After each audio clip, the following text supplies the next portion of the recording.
for all I know, he could be 100% honest on his tax returns. I'm just saying that it's not wise to publicize that. So do you have a sport that is more profitable than the rest of them? What's your favorite mid-major sport? college basketball? Mid-major college basketball. I've seen games where the closing line was literally 50 points away from the final score, 5-0. And sports books will be the sportsbook managers will be the first ones to admit to you that it's really, really hard for them to put lines on a lot of those mid-major and even smaller games because they have no idea. And they want to put a line out on every single game. That way, when somebody walks into their book, they know, okay, I could bet on any game that's available. And that's why they reduce the limits significantly because they know that their lines aren't very good. Right. College football for me is probably number one, and college basketball in general is number two. I don't quantify the mid majors between the Power Five, but I do in general, know that a lot of my bets and my plays are made in the mid majors, group of fives, like you said, conferences. And the college basketball games that I bet on probably wouldn't even be described as mid major. I'm talking the tiny little University of Kansas, Missouri kind of stuff. Right, Manhattan and stuff. Yeah, I'm talking the stuff that maybe you see it on ESPN3 once at midnight, I'm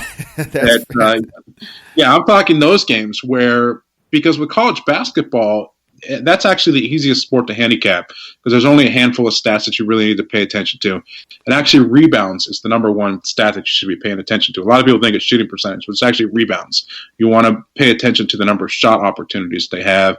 And all of those gyms look different. So you want to pay attention to the gyms where it's got a very cavernous look to it that makes it difficult for shooters that are traveling from a different arena. Those sorts of factors where you can find out, this arena is set up in a very bizarre way that the traveling team always shoots poorly and they rebound poorly, which means that it's probably going to be a very low scoring game.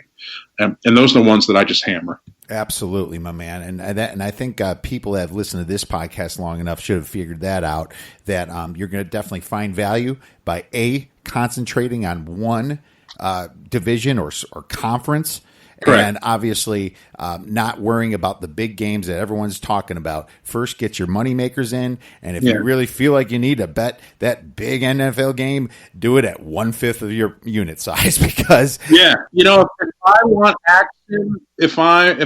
action, I'll go do some sort of extreme sports or something. I'm kind of like, I'm not really a Trekkie, but I understand the whole Spock thing where he takes some sort of a pledge to purge all of his emotions. And that's what I preach. When you're handicapping games, you have to purge all of your emotions. You cannot be a fan of a team. And if you think that there's any risk that you might have your judgment clouded in some way because you're an alumni of a school or it was your favorite team growing up, whatever, don't handicap that team. Just set them aside. Just set them aside and handicap other teams. Or you can use that if you're going to really have that much knowledge, be aware that you can bet against them, and that's what I do. For my favorite teams, I actually bet against them more than I bet for them because I know when they're going to fail more than they're going to succeed. That's actually one of the betting strategies that I talk about in my book is betting against popular teams. Now, one of the things that I discuss in my book is that with the betting strategies that I go over, and I think it's in Chapter 7 where I identify betting targets, this is just simply identifying a possible bet. You still have to do the analysis. But a good possible bet leading into football season is, for example, betting against the SEC. The public loves to bet the SEC, and even the sharps like to bet the SEC. So the SEC opponent often has the more favorable line. So if you bet the SEC's opponent, or simply just look at them as a possible target, you can often find some good opportunities. But again, you still have to do the analysis. This is not an automatic always bet against the SEC opponent. Here's a situation where you might find some good opportunities, but you still need to do the analysis. Absolutely. As a matter of fact, Golden State was the second worst against the spread in the NBA at only 43.1%. Only the New York Knicks were worse. So, kind of your point there. The public teams are definitely going to be juiced by the books, knowing they're going to take money. So they might not even set out a line that's accurate. They might set it a little high just because they know they're going to take money and hope to take some money. Always manipulating the emotions of the public, and the sports books don't want you to know that. They'll move a game.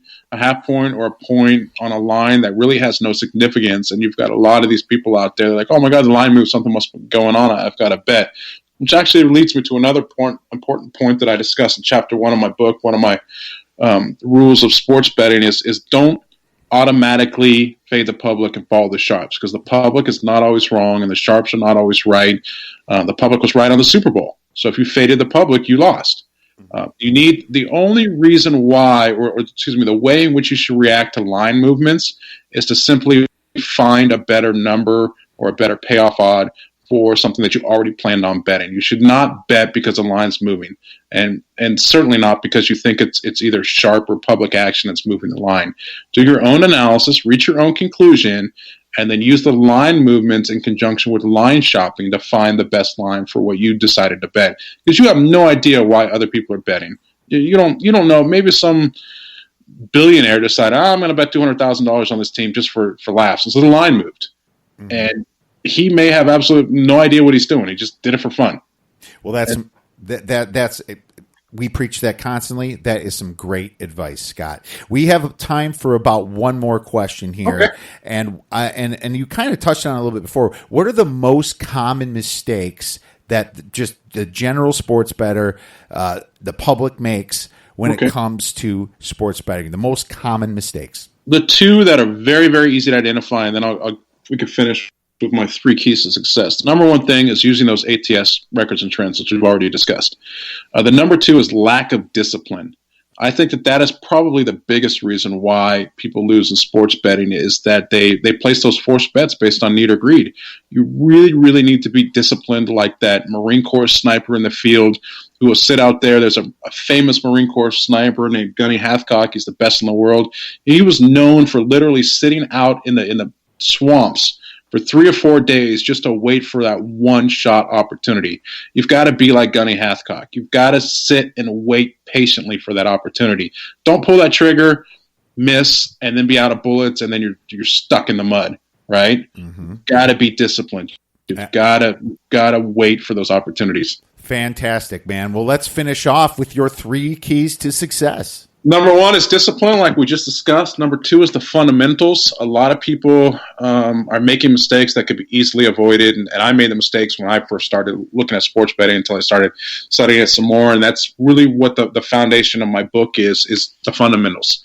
My book is not a get-rich-quick book, and I explain that in the synopsis of the book.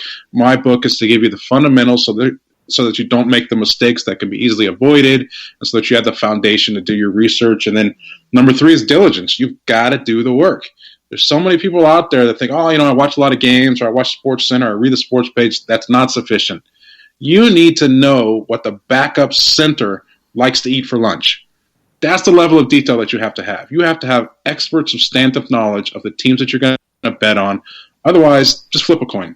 You've got to know everything about the team, their strategy, their players, the coaches, everything, and then you can be successful. And that requires a lot of hard work, which is why people ask, why would someone pay for plays? And I would say the number one reason why people pay for plays when I was selling them is because they didn't have time to do the work themselves. So they were basically just buying my work.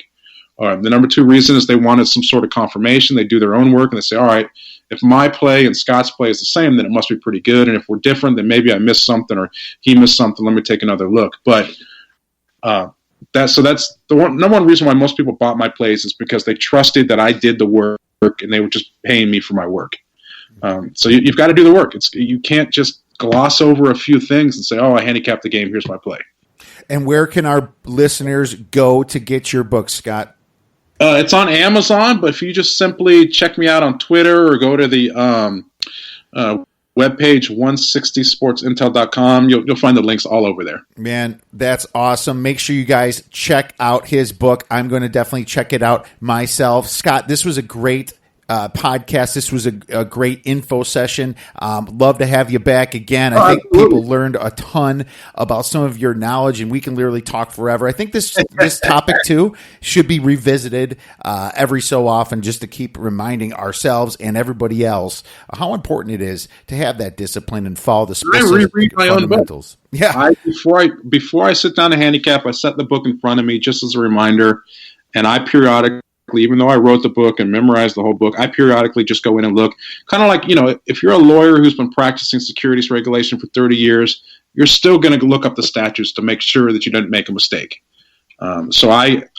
My book is intended to be a reference book, and I wrote the book, and I still look up, things from time to time to make sure that I don't make a mistake. That is fantastic advice, my man. He even rereads his own book. We have to constantly be reminded to be disciplined. Completely agree with you 100%. Well, Scott, thanks again for coming on, my man. Really appreciate it. We will reach out to you soon. Already can't wait to have you back again.